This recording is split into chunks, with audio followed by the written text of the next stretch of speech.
फ्लिपकार्ट के पहले hub in charge थे मैनेजर के तौर पे। अब वो दूसरी जगह कलकत्ता में चले गए हैं, वहाँ पे बहुत सारे हब को देखते हैं। और जो है शादी मेरे से देवगढ़ में शादी कर ली। कब हुआ था? 19 जनवरी 2024 को। और उसके बाद जो है अभी उसके बाद साथ में भी रहे। उसके बाद जो है अब वो मुझे छुपा के रखना चाहते हैं। शुरू से लेके अभी तक सिर्फ झांसा ही देते आए हैं, जो कि मेरे पास बहुत सारा प्रूफ है, बहुत सारा वीडियो है, बहुत कुछ है मेरे पास उनका। लड़का का वीडियो है? सब कुछ वीडियो, सब कुछ है मेरे पास। यानी जॉब के बहाने आपको ले गई है कि हम आपको जॉब लगाएंगे, लेकिन कहीं ना कहीं आपको वहाँ ले जाकर आपको साथ वो गलत व्यवहार किया। गलत व्यवहार किए, सब कुछ और ज़बरदस्ती मेरे साथ किए। फिर दूसरे दिन भी वो मेरे साथ ज़बरदस्ती कर रहे थे। फिर मैं वहाँ से भाग गई। अच्छी सी बात मान के चलिए कि जब ये बच्ची हमारी संस्था में आ गई है तो आपको इसको पत्नी रूप में स्वीकारना है तो स्वीकारना है। अगर आप इज्जत से स्वीकार लेते हैं तो आगे आपकी इज्जत बच जाएगी। अगर नहीं स्वीकारते हैं तो तमाशा इसकी तो कम होगी, लेकिन आपकी तमाशा बहुत बेहतरीन तरीक़ा से हो जाएगी। तो उनका वही रवैया है कि मैं छुपा के ही रखूँगा। तो रखेल बनाना। हाँ, एक रखेल की ज़िंदगी, जो कि मैं शुरू से बोल चुकी हूँ। मैं मर जाऊँगी, अभी भी मैं मैसेज की हूँ कि मर जाऊँगी फिर भी रखेल की तरह उस तरह नहीं रहूँगी, चाहे मैं मर जाऊँ या कुछ भी हो जाऊँ। अब नमस्कार दोस्तों, अभी हम नारायणी शक्ति फाउंडेशन में मौजूद हैं और ये लड़की बेगूसराय से चलकर आई है।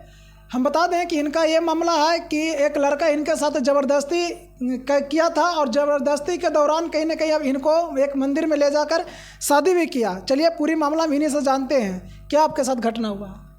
वो फ्लिपकार्ट में काम कर रहे थे, वो मैनेजर के पोस्ट पे थे। उसके बाद वो मुझे वहाँ से बलगला के फुसला के ले गए थे कि दूसरी जगह जॉब लगा दूंगा। उसके बाद वहाँ ले गए। उसके बाद जॉब के बहाने वो मेरे साथ ज़बरदस्ती किए। ज़बरदस्ती कहाँ पे किए थे वो किसी भाभी के यहाँ किए थे। अच्छा। मुझे नहीं पता। हाँ, वो किसी के यहाँ ले गए थे। यानी जॉब के बहाने आपको ले गई है कि हम आपको जॉब लगाएंगे, लेकिन कहीं ना कहीं आपको वहाँ ले जाकर आपको साथ वो गलत व्यवहार किया। हाँ, गलत व्यवहार किए, सब कुछ और ज़बरदस्ती मेरे साथ किए। फिर दूसरे दिन भी वो मेरे साथ ज़बरदस्ती कर रहे थे। फिर मैं वहाँ से भाग गई थी। तो फिर वो मुझे खोज के फिर से वो मुझे जिस तरह शादी का झांसा हर तरह से वो भरोसा दिलाया। उसके बाद केस में जब ये कोर्ट में जब मामला दिए थे इस मैटर पे, तो वो उस डर से जो है शादी मेरे से देवगढ़ में शादी कर ली। कब हुआ था? 19 जनवरी 2024 को। और उसके बाद जो है अभी उसके बाद साथ में भी रहे। उसके बाद जो है अब वो मुझे छुपा के रखना चाहते हैं कि छुपा के रखो, इसीलिए मुझे डाउट है। अच्छा, लड़का के पहले से शादी हो चुका है? हाँ, हो चुका है शादी। अच्छा, मतलब आपको छुपा कर रखना चाहता है ना? हाँ, मुझे वो छुपा के रखना चाहते हैं। अभी भी बोलते हैं कि छुपा के रखूँगा। अगर कोई बात नहीं है तो फिर वो क्यों छुपा के रखना चाहते हैं? लड़का का नाम क्या हुआ? रुपेश कुमार मिश्रा। फ्लिपकार्ट में काम करते हैं ना? फ्लिपकार्ट के पहले हब इंचार्ज थे मैनेजर के तौर पे। अब वो दूसरी जगह कलकत्ता में चले गए हैं, वहाँ पे बहुत सारे हब को देखते हैं वो। अब आप क्या चाहते हैं?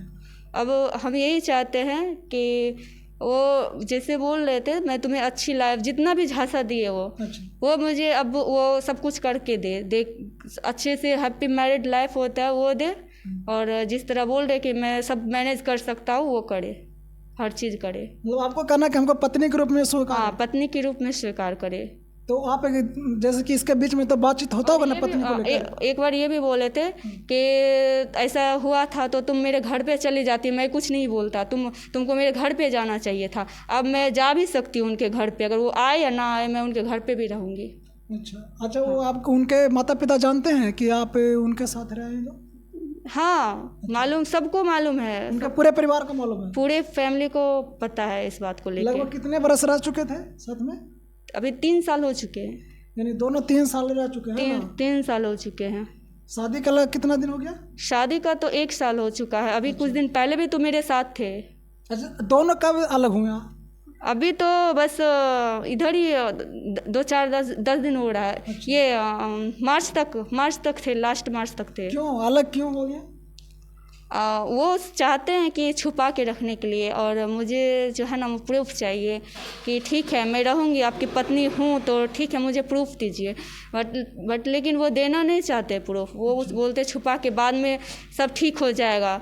अभी बाद टाइम आने पे सब ठीक हो जाएगा, इसी तरह वो बस झांसा ही दे रहे हैं। सिर्फ झांसा देते हैं सिर्फ शुरू से लेके अभी तक सिर्फ झांसा ही देते आए हैं, जो कि मेरे पास बहुत सारा प्रूफ है, बहुत सारा वीडियो है, बहुत कुछ है मेरे पास उनका। लड़का का वीडियो है, सब कुछ वीडियो सब कुछ है मेरे पास, जो कि मैम को भी कुछ हम भेज चुके हैं। कुछ दिखा सकते हैं वीडियो? मैम के पास है, मैम से बात कर लीजिए। दोस्तों हम वीडियो दिखा देंगे लड़का क्या करता है और क्या कर रहा है, वो लड़का का हम फोटो भी डाल देंगे। लेकिन इनका पहले क्या कुछ हुआ है मामला वो आप लोग तो देखें, लेकिन यहाँ पे सरिता मैडम भी है। चलिए पूरी मामला में इनसे भी हम जानते हैं कि इस मामला को किस रूप में देखते हैं। मैम इस मामला को किस रूप में देख रहे हैं? देखिए, ये जो मामला हमारे संस्था में आया है, आज देखने को मिल रहा है कि इस तरह का धोखाधड़ी सिर्फ एक बेटी के साथ नहीं, समाज में कई बेटियों के साथ इसी तरह का हादसा हो रहा है। आज के डेट में मान के चलिए तो ज़बरदस्ती न कर कहीं न कहीं सोशल मीडिया के माध्यम से झांसा देकर लड़की को बरगलाकर लोग शारीरिक शोषण कर रहे हैं, और इसी तरह के शोषण की शिकार इस तरह की बच्चियां हो रही हैं। इस केस में देखने को मिल रहा है कि लेकिन कहीं ना कहीं वो व्यक्ति इमोशन में आकर, चाहे थाना और न्यायालय के द्वारा सुरक्षित होने के वजह से, वो कहीं ना कहीं देवघर मंदिर में जाकर इनसे शादी किया है, इनको मंगलसूत्र पहनाया है, मांग में सिंदूर दिया है, और कहीं ना कहीं इसका बहुत सारे चैट भी हमारे संस्था में ये दी है प्रूफ के तौर पर। तो उसमें भी वो बहुत सारे चैट में वो लिखा है कि तुम मेरी बीवी हो, तुम आओ, तुमसे मिलना चाहते हैं, ये वो जो भी है फुसलाने के तौर पे वो बहुत ही सारे चैट भी किया है।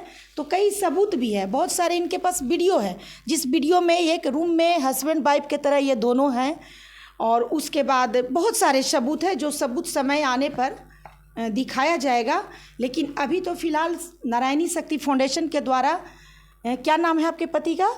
रुपेश कुमार के लिए यही संदेश है कि आप जहां भी हैं नारायणी शक्ति फाउंडेशन में आएँ और बच्ची को इज्जतपूर्ण, अपनी जैसे आप पत्नी बनाए हैं देवघर में जाकर, उसी तरह से इज्जतपूर्ण संस्था में आएँ, लिखित कर इज्जत से इसको अपने घर ले जाएं, और जैसे एक पत्नी को सम्मान पूर्वक रखा जाता है उस तरह से आप सम्मान पूर्वक इसको रखें। अगर किसी तरह की आपके मन में छल पनप रहा है कि हम धोखा देंगे और सिर्फ इसके लाइफ के साथ खेलेंगे, तो ये दिमाग से आप निकाल दीजिए कि आप कहीं से भी बचने वाले हैं। आप जहां भी रहेंगे नारायणी शक्ति फाउंडेशन आपको ढूंढ निकालेगी। और निश्चित सी बात मान के चलिए कि जब ये बच्ची हमारी संस्था में आ गई है तो आपको इसको पत्नी रूप में स्वीकारना है तो स्वीकारना है। अगर आप इज्जत से स्वीकार लेते हैं तो आगे आपकी इज्जत बच जाएगी, अगर नहीं स्वीकारते हैं तो तमाशा इसकी तो कम होगी, लेकिन आपकी तमाशा बहुत बेहतरीन तरीक़ा से हो जाएगी। क्या कहिएगा जो लड़की इस तरह से कर रही है और कहीं ना कहीं वो भटक रही है, उनको लिए क्या कहना चाहते हैं आप? देखिए, आजकल जो चल रहा है, ठीक है, तो सिर्फ बलगलाएगा। लड़के का काम है वो झांसा देगा, झूठ बोलेगा, ठीक है। बहुत सारे शादीशुदा भी होते हैं, वो चाहते हैं कि हाँ एक मेरी बीवी घर पे है, एक बाहर रखने का उसको शौक ज़्यादा चढ़ रहता है। अगर हम लोग कुछ नहीं करें, अगर यहाँ से कुछ नहीं हुआ, या फिर सरकार या फिर जो था कोई एक्शन नहीं लिया जाएगा, तो ये लोग का मन बढ़ते जाएगा, ये लोग और करेंगे। अगर इस पे एक्शन नहीं लिया जाएगा तो ये लोग और करेंगे, क्योंकि इनके मन का डर खत्म जो कुछ नहीं होता है। अगर इन पे कार्रवाई नहीं होगी तो ये लोग इसी तरह सब करेंगे, एक को देखते देखते सब करेंगे। इन लोगों को गलत फहमी हो जाती है कि इस केस में ये भी देखने को मिला है कि इसके तरफ से प्रेम नहीं था, वो इसके साथ ज़बरदस्ती करते हैं। ज़बरदस्ती करने के बाद एक मान के चले तो रेप करना, उसके बाद इसको इतना जबरन अपने कंट्रोल में लिया जाता है, इस तरह से इसको बरगलाया जाता है कि ये लड़की कहीं ना कहीं एक जाल से निकलते दूसरे जाल में, तीसरे जाल में लगातार उस व्यक्ति के फंसते चली जाती है। अब कहीं ना कहीं ये पत्नी बन चुकी है, और पत्नी बनाने के बाद भी वो व्यक्ति इस बच्ची को गुमराह करने का प्रयास कर रहा है, तो उसका ये भूल है। और एक बात मैं आपको ये भी बता देती हूँ कि आप जहाँ आई हैं वहाँ पे आपका इंसाफ है। ये चाहे जिस बिल में घुस जाए, जहाँ भी ये चले जाएं, नारायणी शक्ति फाउंडेशन इनको नहीं छोड़ेगी और इनको अब एनी हाउ आपको रखना है तो रखना है। ये अगर दिमाग शैतानी जितना भी लगा लेंगे कि अब हम बच जाएंगे तो वो बच नहीं पाएंगे। हाँ, इंसान बन गए और आपके भावनाओं का कदर कर लिए, वो समझेंगे कि एक लड़की का जीवन का सवाल है, वो भी एक इंसान है, मैं उसके जीवन को ख़राब किया हूँ तो मुझे उसकी ज़िंदगी को संवारनी है। अगर इस तरह की इंसानियत का विचार वो अपने मन में ले आते हैं तो वो भी बच जाएंगे और दोनों ही सुखमय जीवन जिए। मेरा ये नहीं कहना है, अगर अपने जीवन अपने विचार में सोच में परिवर्तन लाते हैं तो आपको भी जीवन अच्छा जीने का मौका मिलेगा। लेकिन यदि इस बच्ची को आप बरगलाते हैं, इसके जीवन को ख़राब करते हैं, तो आप चाहे जहाँ भी रहें आपकी परेशानी बढ़ने वाली है। अभी तो बच्ची सिंपल सोशल मीडिया पे आकर आपके बातों को रख रही है और मैं सोशल मीडिया के माध्यम से आपको मैसेज भेज रही हूँ कि आप जहाँ भी हैं एनी हाउ हमारी संस्था में आप पहुँचे।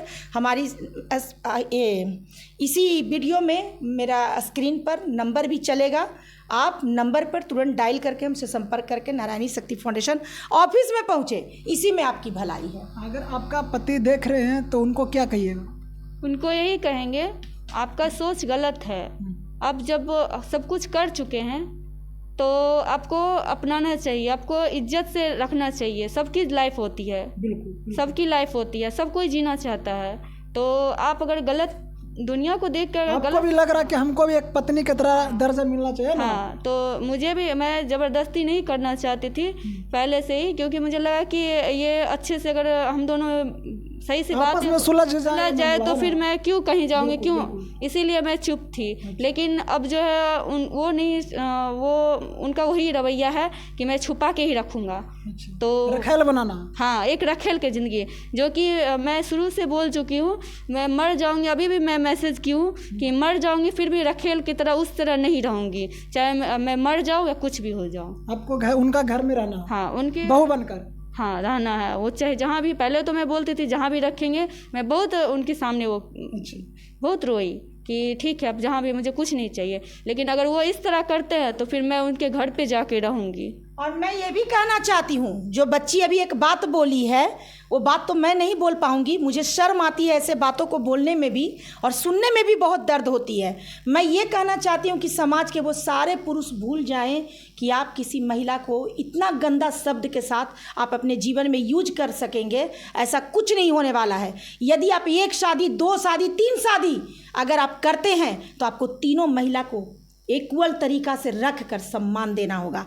कोई महिला किसी की जागीर नहीं बनेगी, इज्जतपूर्ण उसकी ज़िंदगी होगी। और जो लोग प्रेम प्रसंग करते हैं और तमाशा करते हैं, अब आप प्रेम करके किसी महिलाओं के शोषण करके आप छोड़ नहीं पाएंगे, क्योंकि नारायणी शक्ति फाउंडेशन लगातार ऐसे महिलाओं के साथ है जिनके जीवन को भटकाया गया है। और मैं सभी उन समाज की बेटियों को कहना चाहती हूँ कि पहले तो इस तरह के भटकाव से बचो, माँ बाप के मर्जी से शादी करो, माँ बाप के अनुमति में रहो, माँ पिता का आदर करो। लेकिन अगर तुम्हारे जीवन में इस तरह की परेशानी आ गई है तो नारायणी शक्ति फाउंडेशन से संपर्क करो। ऐसे समाज के वो सारे बहसी गुंडे जो कहीं ना कहीं प्रेम के झांसा देकर महिलाओं का शोषण कर रहे हैं, उन सभी को दंड देने के लिए नारायणी शक्ति फाउंडेशन तत्पर है और सभी बेटियों को सुरक्षित करने की नारायणी शक्ति फाउंडेशन ने प्रण ली है। दोस्तों, तो आप देख रहे हैं Nalanda A to Z news और आप इस वीडियो को देखकर क्या कुछ समझते हैं कमेंट बॉक्स में ज़रूर बताएं और वीडियो अच्छा लगता है तो लाइक करें, सब्सक्राइब करें। थैंक यू, धन्यवाद।